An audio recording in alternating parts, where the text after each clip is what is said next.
Welcome to the Profitable Painter Podcast. The mission of this podcast is simple: to help you navigate the financial and tax aspects of starting, running, and scaling a professional painting business. From the brushes and ladders to the spreadsheets and balance sheets, we've got you covered. But before we dive in, a quick word of caution. While we strive to provide accurate and up-to-date financial and tax information, nothing you hear on this podcast should be considered as financial advice specifically for you or your business. We're here to share general knowledge and experiences, not to replace the tailored advice you get from a professional financial advisor or tax consultant. We strongly recommend you seeking individualized advice before making any significant financial decision. This is Daniel, the founder of Bookkeeping for Painters. And this is Richard, tax director with Bookkeeping for Painters. How's it going? It's going really good. It is the beginning of September.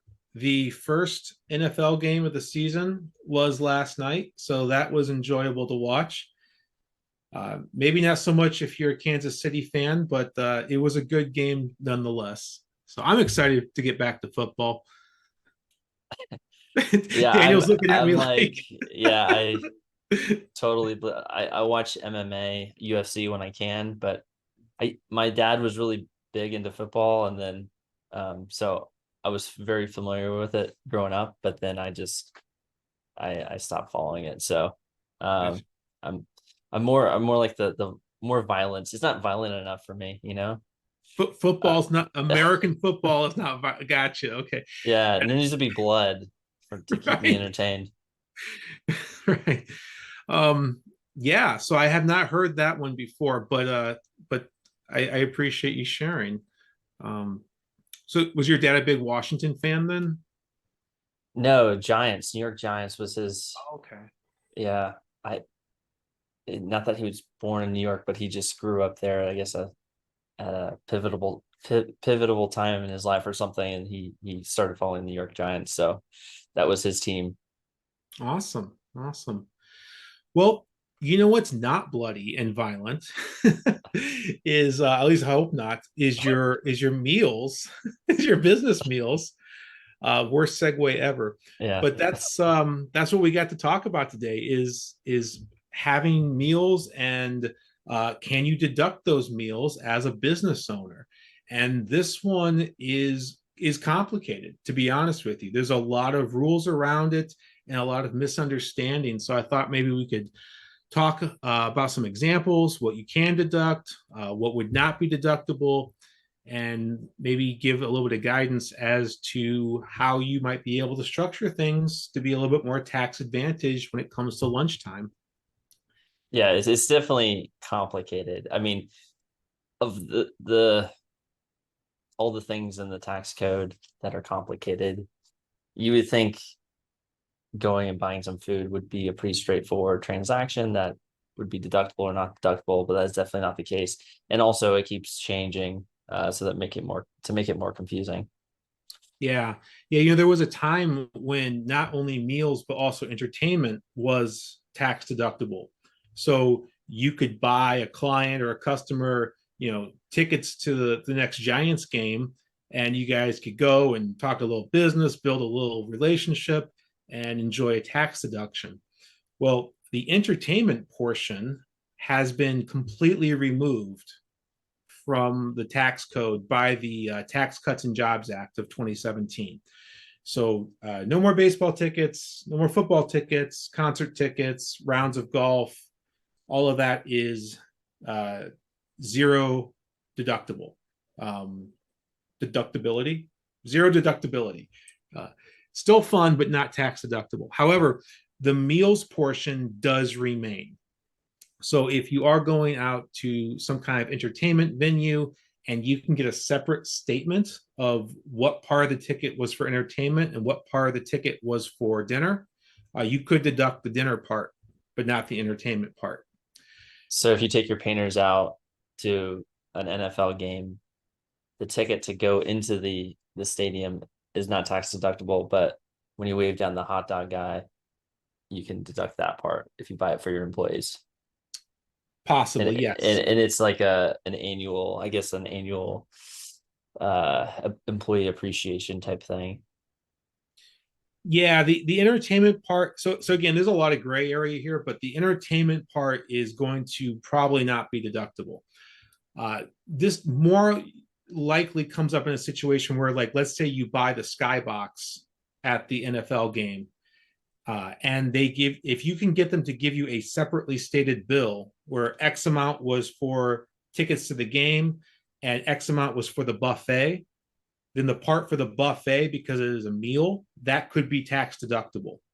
But you have to have it separated. And if you can't get a separate statement, the IRS is going to disallow the deduction on your audit. So the meal part is tax deductible, but even that has been restricted where most business meals are tax deductible only at 50%.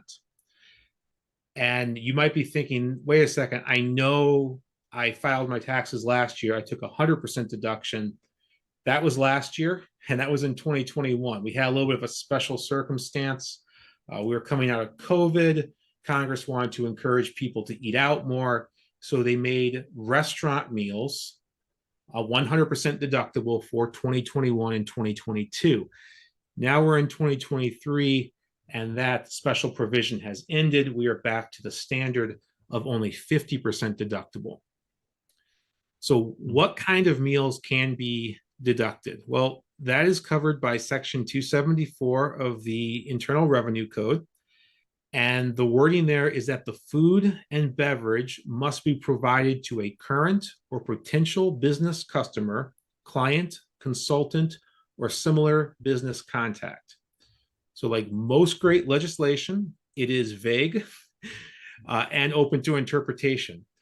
So I'm thinking we could maybe talk about some examples as what does count as a business meal, and then talk about some examples of what does not count as a business meal. Yeah. And you also have this nice graphic. I think we could do a screen share for folks that are watching on YouTube. We could they could see this. It might be easier to kind of absorb too. Okay. Yep. And just a little disclaimer, I did not create this. So but it is pretty useful. So yeah, one of the biggest things here is if you are a business owner and you are taking out, say, a current customer to lunch, you've maybe done 3 or 4 projects for this customer, and you're trying to build a relationship with the hope of getting future work. That is absolutely a business meal because you are expecting to get some kind of business benefit from taking them out. So that would be something that is definitely deductible. Another great example is a work meal with a colleague. So another painting business owner where you discuss best practices, challenges that you're facing in your industry, kind of encouraging each other, learning and building off of each other's experiences. That's going to give you a business benefit. That's a deductible meal. Yeah, so like if you have like a if you do BNI or something like that, and you link up with a fellow business owner, discuss business, that would qualify as a 50% deductible. Yeah, if you guys go out in person to a restaurant, that would be 50% deductible. Yes. Yeah. Another example might be if you provide food for your employees. So if you're at a work site, it's a hot summer day, you've got this big exterior job going on, and you want to make sure that nobody's getting dehydrated. So you buy Gatorade and bottled water for the crew. That is a business meal. That's deductible. Same thing if it's a cold winter day and you buy coffee and donuts for the crew, or however, whatever they like to eat. Maybe it's I don't know, beef jerky and Dr. Pepper, but whatever makes them happy and keeps them focused on the task, that can be a business meal for sure. A couple other examples. We could be we could be networking. So networking is kind of a broad thing. Maybe it's not another painting business owner, but it's somebody who could help you with your advertising or your maybe it's your lawyer, or maybe it's a business coach. You're building your business network, creating those relationships, and you're getting a business benefit from that. Obviously, you're talking business during this meal. That could also be a write-off. Now, we do want to keep records. So we always want to have some kind of source document in case, if we ever get examined by the IRS. So you're going to want to keep a receipt, especially if the meal is over $75. You have to keep a receipt. If it's under $75, there's some wiggle room there, but best practice, go ahead and keep that receipt and maybe jot down on the face of it what you discussed or what the purpose of the meal was. So you're taking your customer out, you might jot down discussed Smith painting project, or you're going out with your business coach, brainstorm session with business coach, just something to substantiate the purpose of that meal. Yeah. And meals are kind of looked at a little bit closer, similar to vehicles when you're being audited, because there's a lot of gray areas. So if you're going to keep receipts, if you're going to keep any receipts, definitely the meals are going to be the ones you want to keep, because of what you're saying. Those are the ones that the IRS are going to request. If you especially have a lot of meal purchases, they're going to request those. And not just the receipts themselves, but like you said, like actually having a reason why you deducted it.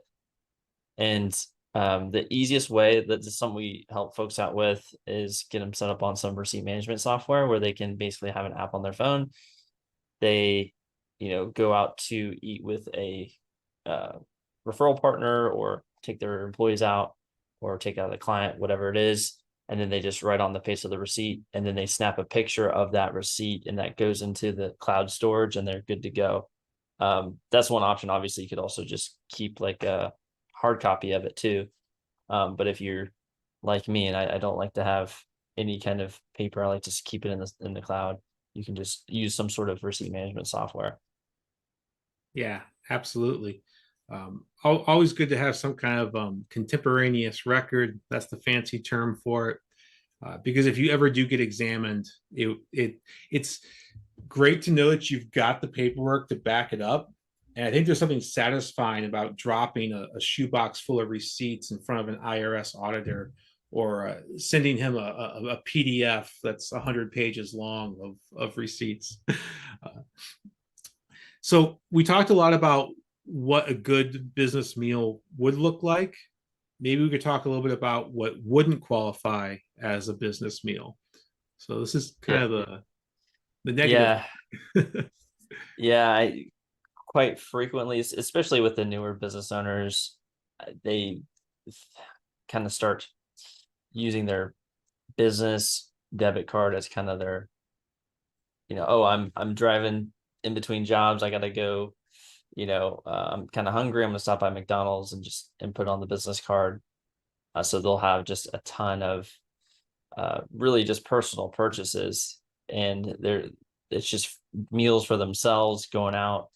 And I have to explain quite frequently that is not a deductible expense. You can't just use your business account as like your own kind of piggy bank and just buy food for yourself and think it's deductible.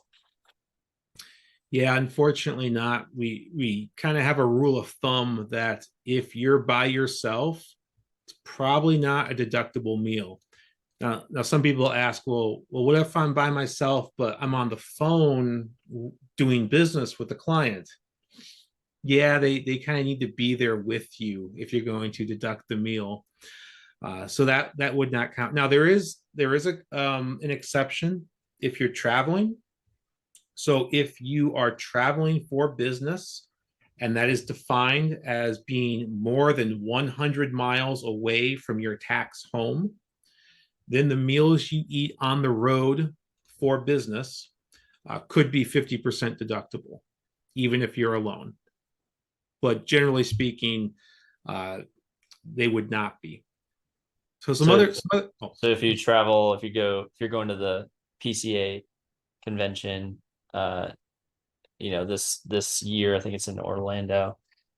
Basically, the travel there, if you got hungry, got a meal, that is 50% deductible. Correct. So like your dinners while you're down there, your breakfasts, uh, those could be 50% deductible because you're traveling for business. Yes. Yeah. Um, they do have that 100-mile radius. So traveling to the other side of your hometown for business would not count. But yeah, if you're traveling out, for sure, for sure. Something else that would not count as a business meal is snacking while working. So you may be putting in a marathon session in your office and you say, I'm getting so much work done. I am being uber productive. I do not want to stop for lunch. I'll have takeout brought in. That's great. I love the work ethic. Unfortunately, the takeout is not going to be tax deductible. You have the option of leaving and going and having a lunch break. And so, because that option is available to you, even if it's not the most productive use of time, that meal is probably not going to be tax deductible. Now, if you're in a very special situation where your job requires you to eat on the job, then that might be a different situation. So that might look like a Like if security guard. you're a professional eater, like You're a perfect. Oh wow! See, yeah, you're bringing in the tough questions now. Um, this is a little bit off topic, but I would say if what you're eating is directly related to your professional eating career, so you're training, this is not lunch, this is training, then those hot dogs would probably be tax deductible. But having a hot dog for a normal lunch, even though you're a professional eater, that would not be. Another situation might be like, so should we all become part-time professional eaters, like as a side job, so that we can deduct all our I'm training for a competition to win prize money. yeah, I'm probably not going to recommend that. I don't think the already overburdened healthcare system could handle uh, that sort of thing. Um, but yeah, so okay, so Daniel, pull me back if I get too off in the weeds here. But this kind of goes towards something we see a lot too, where people say, I'm a content creator and I have a brand. And so I have to drive a Mercedes and I have to wear a Rolex for my brand. Or my job is to create YouTube videos where I test out new Apple products or I go on luxurious vacations. I'm going to write everything off. And the IRS has, been very wise to these types of schemes for a while, and they will allow you to write off the portion of these things that is directly related to the production of income. So if you test Apple products for a living and you buy an iPad, you film yourself testing it, and then you get rid of that iPad and never use it for personal use, then yes, that could be a tax deduction. But the minute you use it for yourself, or you drive that Mercedes for personal use, or wear that Rolex off camera, then it becomes a personal item. So those types of things would not be tax deductible. That's kind of some bad, social media tax advice that we see a lot, and I thought I'd just go ahead and address that. Mm-hmm. It really has to be directly related to business. So, someone who's a professional eater wanting to write off every meal, that's not going to fly. You'd have to link that to a direct production of income. You're crushing my dreams, Richard. Yeah, that's what accountants do. We're we we suck all the fun out of everything. Yeah. um, that's why I love accounting, because it makes people cry. All right, so let's say okay. Let's give an example of where this might work. You are a security guard, and you cannot leave your post. If you leave your post for 5 minutes, your job would be in jeopardy. You would not succeed as a security guard. So you are required to eat your meals at your post. That could be tax deductible. Maybe a soldier who cannot, walk away from his post. Of course, soldiers probably don't need to worry about deducting meals, but you kind of get the idea. Like it has to be a requirement for the job. Another one that I have heard is, I work from home, so I am going to stock my home office with groceries. My home office being my personal refrigerator in my kitchen.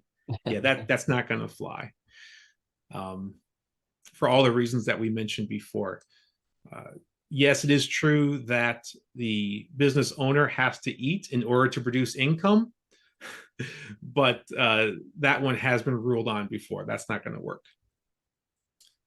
Another thing that might not work out too well is lavish or excessive work meals. So it's one thing to treat the office to a fancy steak and lobster dinner around the holidays to show employee appreciation.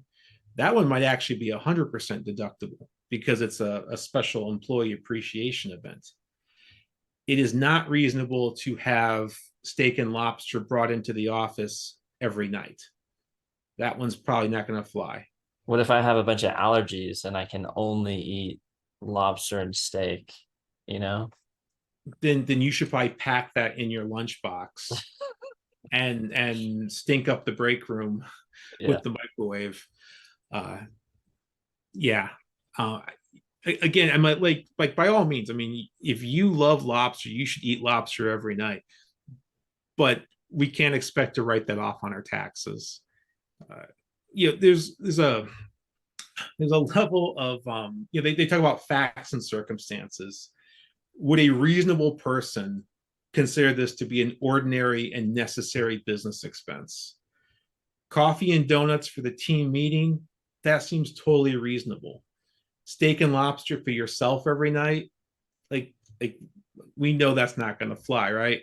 Mm-hmm. And so, there is a lot of gray area here. You are ultimately responsible for the decisions you make, but we want to try and give you some guidance so that if you ever do get a dreaded examination by the IRS, you're not caught flat-footed. You know what it can be deducted, how to substantiate those deductions, and you also know what you can't get away with. So I don't know. All this talk has made me kind of hungry. That steak and lobster sounds good. Yeah, I think I'm gonna have some steak tonight. It sounds good. All right, awesome. Well, as long as you don't try and write it off, I think that sounds like a lovely idea. If you have questions about what might be a deductible meal, or maybe what is the best way to structure things so that you are staying within ordinary and necessary, please feel free to drop us a question. Daniel, where should they go? Where should our listeners go if they have questions? Yeah, definitely check out, go to Facebook, type in the search bar, Grow Your Painting Business, and you can join the private group and join the discussion. Ask any questions that you have on deducting meals, and we'll definitely get back to you. Or if you have any input on our next episode, any ideas, we'd love to hear from you. Yeah, awesome. And if you'd like to send Daniel some steak and lobster, no, I'm just kidding. We won't post any addresses. But But anyway, I appreciate everybody listening. This one got a little off track, but I appreciate everyone sticking with us. Enjoy the rest of football season, everyone. I hope your home team does well, unless they're playing the Dolphins, and then I hope differently. All right. We'll talk to you next week. Have a good one. All right, thanks everyone.